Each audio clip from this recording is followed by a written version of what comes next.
हाँ तो जैन, आप सभी लोग बहुत ज़्यादा कमेंट कर रहे थे कि सर इस टॉपिक पर वीडियो बनाइए कि सर हम चीज़ों को याद कैसे रखें, हम सर बहुत जल्दी भूल जाते हैं। और दूसरा सबसे ज़्यादा मोस्ट डिमांडिंग टॉपिक ये था कि सर ये बताइए कि रिवीजन करने का बेस्ट तरीका क्या है। तो पहले बच्चों, हम इस वीडियो में आपको दोनों चीज़ बताएंगे। आपका एग्जाम बहुत करीब आ रहा है, आप स्टूडेंट हैं, आप चीज़ों को रिवाइज कैसे करें, क्योंकि हम पढ़ तो लेते हैं, हमने बायोलॉजी खत्म कर दिया, इकोनॉमिक्स खत्म कर दिया, मैथ लगभग खत्म करने वाले हैं, तो फिर हम खत्म तो कर देते हैं, स्टूडेंट हम टीचर तो खत्म कर देते हैं, पर स्टूडेंट के लिए एक बोझ बन जाता है कि सर उसको अधिक समय तक याद कैसे रखें। तो पहला साथियों, आप भी अगर ऐसे परेशान है, जैसे यहाँ पर एक देख रहे हैं, एक बच्चा है, एक अभी बहुत परेशान है क्योंकि ये पढ़ तो रहा है लेकिन ये चीज़ों को कुछ दिनों में भूल जाता है या फिर रिविजन अच्छे से नहीं हो पा रहा है। तो नमस्कार, आप सभी का स्वागत है दिशा ऑनलाइन क्लासेस पर। और अगर आप स्टूडेंट हैं तो आप इस वीडियो को पूरा देखें, एक सेकंड के लिए स्किप ना करें। चैनल पर पहली बार है, चैनल को सब्सक्राइब कर लें और सब लोग लाइक वगैरह कर दीजिए, ठीक है। ध्यान दीजिएगा, अगर आपके साथ भी ऐसा हो रहा है कि सर हम पढ़ते हैं पर भूल जाते हैं या हम रिवीजन नहीं कर पाते हैं, ऐसा कुछ आपके साथ हो रहा है, या फिर आपके साथ कुछ ऐसा हो रहा है कि आपको ऐसा लग रहा है कि कोई आपकी मदद करे और आपको वो गोली खिला दे, कुछ ऐसा गोली खिला दे जो कि आप भूल ही ना पाए, या फिर आप पढ़ने में बहुत तेज हो जाएं, तो प्यारे बच्चों ऐसा बिल्कुल भी नहीं है कि कोई गोली वगैरह है। देखो, इंसान की प्रवृत्ति होती है भूलना, लेकिन कुछ लोग कम भूलते हैं, कुछ लोग ज़्यादा भूलते हैं, कुछ लोग तुरंत भूल जाते हैं। तो प्यारे बच्चों, भूलना है, लेकिन चीज़ों को उतना जल्दी, अगर आप बहुत जल्दी भूल जाते हैं तो फिर आपके लिए पेपर में कैसे लिखोगे आप। तो उन सभी चीज़ों का जवाब आज आपको अच्छे से मिलेगा। आगे देखिए, है ना, एक यहाँ पर लड़की को देख रहे हैं, ये भी बहुत टेंशन में है। क्यों टेंशन में? क्योंकि ये पढ़ तो रही है लेकिन चीज़ें उनको याद नहीं रहता अधिक समय तक, या पढ़ने में मन ही अच्छे से नहीं लग रहा है। तो ध्यान दीजिए आपके साथ क्या क्या हो सकता है। आज का मोटिवेशन सबसे पहले सुन लीजिए। कहते हैं जी कि उम्मीद रखने वाले, कहते हैं कि जीत की उम्मीद रखने वाले लोग कभी बहाने नहीं बनाते। तो सबसे पहली बात, अगर आप सही में आपके साथ ये प्रॉब्लम है तो अलग बात है। अगर बच्चों आप बहाना बनाते हैं तो प्लीज बहाना मत बनाइए, क्योंकि जीत की उम्मीद रखने वाले लोग बहाना नहीं बनाते हैं। आप इस बात का बहाना मत बनाइए कि सर मुझे याद नहीं रहता, या फिर हमें आप प्रॉपर पढ़ाई कर रहे हैं उसके बाद भी याद नहीं रहता है, तब समझो कि आप सही में बोल रहे हो। लेकिन आप पढ़ते ही नहीं हो और बोलते सर याद नहीं रहता, तो यह एक बहाना बनाना है बच्चों, ठीक है। चलिए ध्यान दीजिएगा। अगर देखो, अब मैं आपको बताता हूँ कि दो तरह के लोग भूलते हैं। कैसे? एक बच्चे ऐसे होते हैं जो घर में उससे पूछ लो फटाफट जवाब देगा, तुरंत देगा जवाब। कोचिंग में पूछ लो नहीं बता पाता है। दोस्तों के साथ तुरंत बोल देता है। बोर्ड एग्जाम में नहीं लिख पाता है। अपने मन में खूब बोलता है, कोई दूसरा पूछे तो नहीं बोल पाता है। तो प्यारे साथियों, ये देखो कि आप किस कैटेगरी में आते हो। क्या आप इसी कैटेगरी में तो नहीं आते कि आपको, प्यारे बच्चों, जैसे मैं अपने खुद की बात करता हूं, मैं जब स्टूडेंट लाइफ में था तो बच्चों मैं अकेला बहुत बोल लेता था कि, है ना, प्रकाश ऐसे कहते हैं, मृतजीवी जीव ऐसे होते हैं, गोले का क्षेत्रफल ये होता है, रासायनिक अभिक्रिया ऐसे कहते हैं। लेकिन जब सर उठाते थे कि बोलो, तो उसमें बोलने में मुझे थोड़ा सा घबराहट होती थी, ठीक है। तो प्यारे बच्चों, अगर आपके साथ ऐसा हो रहा है तो आप भुलक्कर नहीं है, या फिर आपकी दिमाग की शक्ति कम नहीं है, बस ये है कि लोगों को देखकर आपको हेजिटेशन हो रहा है।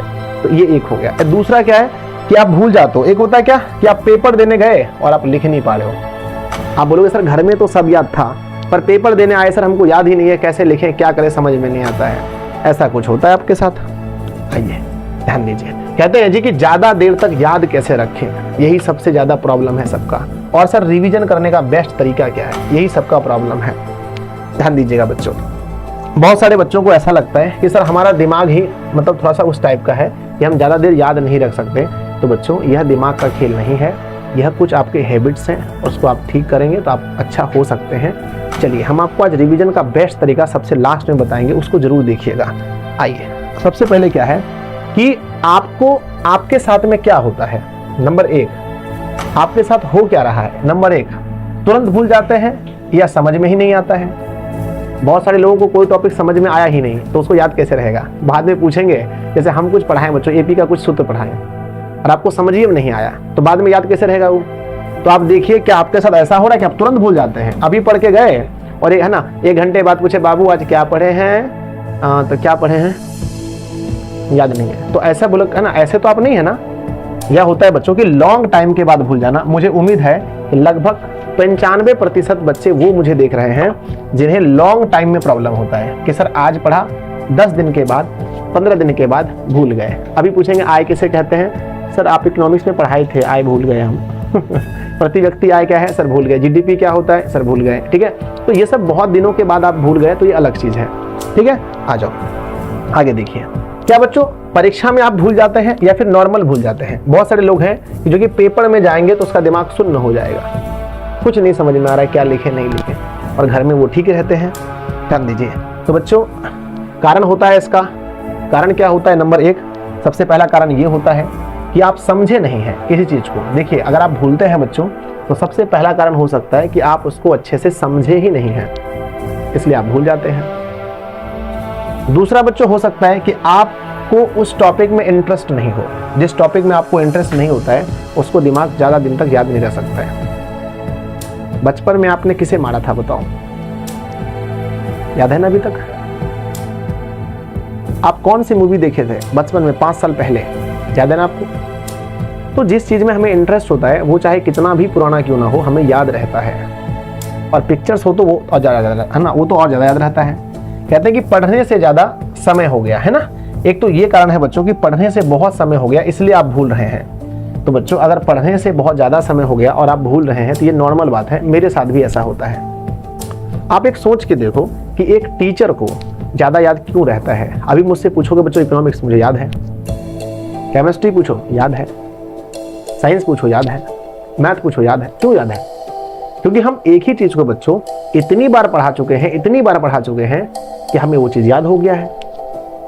पहले हम भी आश्चर्य करते थे कि सर मतलब बिना देखे कैसे पढ़ा लेते हैं, इतना कैसे याद रहता है सर को, सर तो बहुत विद्वान है। आपको भी लगता होगा कि मैं बहुत विद्वान हूँ। बच्चों ये चीज़ होता क्या है कि जब आप प्रैक्टिस करोगे ना, जब एक ही चीज़ को बार बार करोगे, करत करत अभ्यास के जर्मनी हो तो सुजान, रसरी आवत जावत सिलपट परत निशान। आप लोगों ने सुना होगा वरदराज में ये चीज़ बोला गया है कि अगर आप एक ही चीज़ को बार बार कर रहे हो ना तो वो चीज़ अपने आप ठीक हो जाता है। तो बच्चों वो है रिवीजन। सबसे बेस्ट चीज़ है कि जो चीज़ आप, ध्यान दीजिए, जो चीज़ आप मतलब भूल जाते हैं उसका सबसे बेस्ट तरीका है बच्चों रिवीजन। तो आज हम घूम फिर के चारों तरफ से आकर के हम आपको यही बताने वाले हैं कि रिवीजन कैसे करना चाहिए, और जब रिवीजन होगा तो आप भूलेंगे भी नहीं बच्चों। जब रिवीजन करेंगे तो एक तो आपका इंटरेस्ट नहीं है ना पढ़ाई में, और आप कहते हो सर हम भूल जाते हैं। आप पहले इंटरेस्ट तो लीजिए फिर ना भूलिएगा। और आप एक अच्छे स्टूडेंट हैं, पढ़ाई में आपको मन लगता है, उसके बाद भूल जाते हैं तब प्रॉब्लम है। ठीक है, सबसे बड़ा चीज़ है कि सर सबसे ज़्यादा याद कैसे रहता है? तो बच्चों वह रिवीजन से रहता है। कैसे रहता है? रिवीजन से। आप याद करो कि हमारी क्लास आप पसंद क्यों करते हो? क्योंकि हम जब क्लास में आते हैं तो 5 मिनट हम आपको बताते हैं कि कल की क्लास में हमने क्या पढ़ा था, और जब हम जाते हैं तो हम लास्ट में आपको ये भी बताते हैं आज हमने क्या क्या पढ़ा। इससे में रिवीजन होता है। बच्चों अब हम आपको बताते हैं कि रिवीजन कैसे करना चाहिए। जैसे मान के चलो मुझे पढ़ना है, आप लोग पढ़ते हो गलत तरीका, पढ़ते ही हो गलत तरीके से। फिर कैसे? आप क्या करते हो? पढ़ने बैठते हो, फेयर कॉपी निकाल लेते हो, बैठ के पढ़ रहे हो।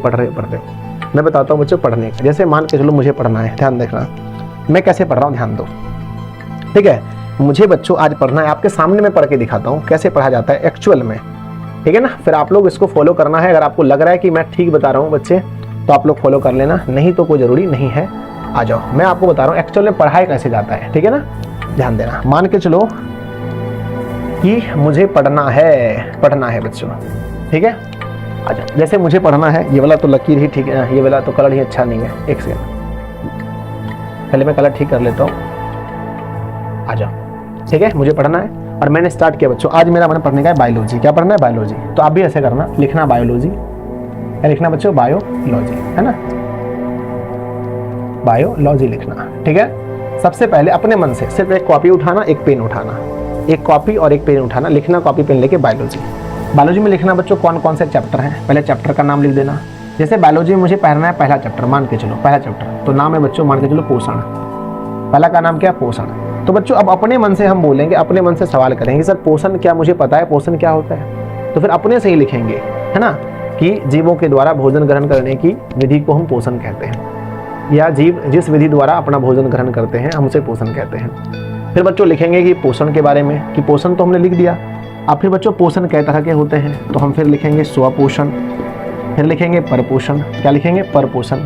ठीक है ना? अब स्वपोषण क्या होता है? जब जीव अपना भोजन स्वयं बनाते हैं, जैसे हरे पेड़ पौधे, उसमें स्वपोषण होता है। फिर लिखेंगे परपोषण। परपोषण कितने होते हैं? तो फिर 3 होते हैं, मृतजीवी, परजीवी, प्राणीसम, कोसी जीव, ठीक है ना, प्राणी संपोषण। फिर बच्चों इसमें याद करेंगे, इसमें है ना, इस चैप्टर में और क्या पढ़ाया था सर ने, इस चैप्टर में सर ने पढ़ाया था प्रकाश संश्लेषण। तो बच्चों अब बोलेंगे, अपने मन से पूछो क्या प्रकाश संश्लेषण किसे कहते हैं, तो प्रकाश संश्लेषण के बारे में अपने मन से बोलो या फिर लिखो, कॉपी में लिखना है प्रकाश संश्लेषण के बारे में। एक चैप्टर, एक बार बैठो तो एक चैप्टर पढ़ लो मन से, तुमको जितना याद आ जाए। प्रकाश संश्लेषण के लिए आवश्यक पदार्थ क्या क्या है हमने लिख दिया।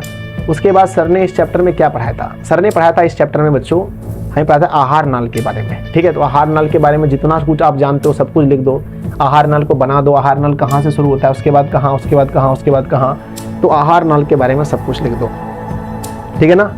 जो भी चीज़ अगर आपको यहाँ लगता है कि आप कुछ है ना, आप कोई टॉपिक भूल रहे हैं, तो ऐसी स्थिति में आप क्या करें, जब आप टॉपिक कोई भूल रहे हैं तब आप फेयर कॉपी होगा आपके पास या हमारा नोट्स होगा, उसको निकाल के देख लीजिए क्या क्या इसमें पढ़ना है, ठीक है। तो एक चैप्टर को ऐसे लिख करके आप कंप्लीट कीजिए अपने से, ठीक है। हो गया कंप्लीट, बोलो हाँ। कम से कम दिन भर में बच्चों आप हमसे वादा करो कि सर कम से कम आप ऐसे 2 चैप्टर पर डे करोगे, 2 चैप्टर, एक चैप्टर मैंने कर लिया ऐसे, अब एक चैप्टर बच्चों मुझे करना है, मान के चलो हमें पढ़ना है बच्चों, क्या पढ़ना है, हमें पढ़ना है, मान लीजिए कि हमें पढ़ना है बच्चों मैथ पढ़ना है, ठीक है ना।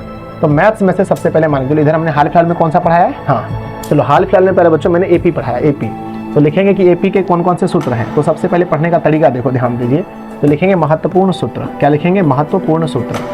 तो एपी के जितने भी सूत्र हैं उसको एक बार में लिख डालो यहाँ तक, जैसे कि है ना, डी बराबर A2 माइनस का A1, AN बराबर A plus N minus 1 into D, या SN बराबर N/2 और 2A plus N minus 1 into D, होता है कि नहीं। तो हमने एक बार पूरा लिख दिया। अब बच्चों इससे जो क्वेश्चंस बनने वाले हैं, जो क्वेश्चंस बनने वाले हैं, किताब खोलिए उससे क्वेश्चंस बनाइए, है ना, और अपने आप को चैलेंज दीजिए। हम पहले बच्चों अपने आप से इतनी बार हम हारे हैं, इतनी बार हम जीते हैं, आज तक जिंदगी में हमने कभी किसी से गेम में बच्चों उतना अनुवाद नहीं जीता हारा होगा। कैसे, ऐसे आंख बंद करते थे, ठीक है बच्चों। 6 चैप्टर मैंने, है ना, मैं ईमानदारी से कहता हूँ 6ठा नंबर चैप्टर मैंने 10th में नहीं पढ़ा था।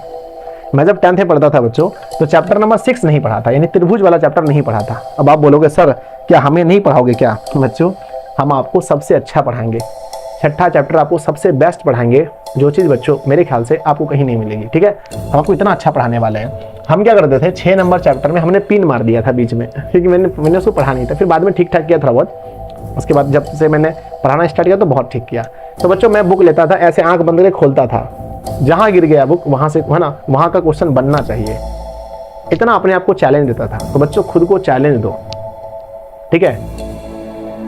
और देखो कई बार कुछ क्वेश्चंस ऐसे होते ही हैं बच्चों, बहुत बड़े बड़े होते हैं, उसको याद करना संभव नहीं है। तो अगर आप उसको याद नहीं कर सकते हैं, इसका मतलब ये नहीं है कि आपका दिमाग कमज़ोर है, आपका दिमाग बहुत अच्छा है, ठीक है। बस आप रिवीजन कीजिए, ठीक है, अपने से लिख करके। इस चैप्टर के बारे में आपको क्या क्या पता है, जैसे हमने जो क्लास में पढ़ाया बच्चों, हम जो क्लास में पढ़ाए, जैसे आज क्लास खत्म हुआ मान के चलो, तो उस क्लास में हमने क्या क्या पढ़ाया, एक बार आंख मूंद करके आप बोलोगे सर जी आज सर ने क्या क्या पढ़ाया, आज आपने उसमें क्या क्या सीखा बच्चों, उसको अपने से लिखने का प्रयास करो। जैसे मान के चलो अभी हमारा हाल फिलहाल में एक है ना, केमिस्ट्री में क्या चल रहा है, अम्ल, है ना, केमिस्ट्री में क्या चल रहा है, अम्ल, केमिस्ट्री में चल रहा है अम्ल भस्म और, है ना, अम्ल भस्म और लवण। तो अम्ल भस्म लवण के बारे में, अम्ल के बारे में क्या क्या जानते हैं, एकदम फटाफट लिखिए, अपने से लिखिए।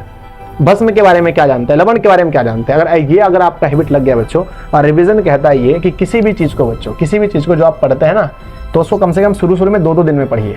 कोई भी चीज़ को 2-2 दिन में निकाल के पढ़िए, जो भी फेयर कॉपी है उसको 2-2 दिन में निकाल के पढ़िए, कम से कम 2 दिन में। फिर बच्चों उसको जब अच्छे से याद हो जाए तो उसको फिर 7-7 दिन में निकाल के पढ़िए, 7-7 दिन में निकाल के पढ़ते रहिए एक ही चीज़ को। यानी कि अगर आपने एक नोट्स बनाया है इकोनॉमिक्स का, उसको हर 7 दिन में आपको पढ़ना है। जब आपको लगे कि पूरा याद अच्छे से हो गया तो फिर बच्चों उसको पढ़ना है 15-15 दिन में, और फिर ऐसे करके फिर महीने में फिर आपको पढ़ना है। लेकिन पढ़ना है, लेकिन आप उसको पढ़ना है जब तक वो आपको अच्छे से याद ना हो जाए, ठीक है।